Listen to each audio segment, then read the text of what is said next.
Presiden Korea Utara Kim Jong-un dilaporkan menindak tegas sekitar 20 hingga 30 pejabatnya untuk dieksekusi karena mereka dianggap gagal menangani dan mencegah banjir bandang yang terjadi di Provinsi Jegang pada Juli tahun 2024 lalu.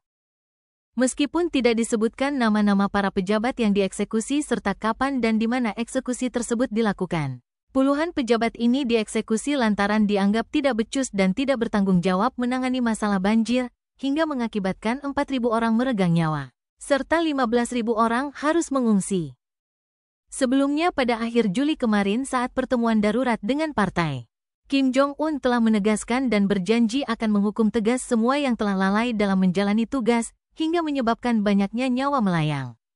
Terlebih banjir yang terjadi di daerah dekat perbatasan China ini selain merenggut nyawa, juga menyebabkan kerusakan fasilitas umum, tempat tinggal, jalan raya hingga rel kereta api.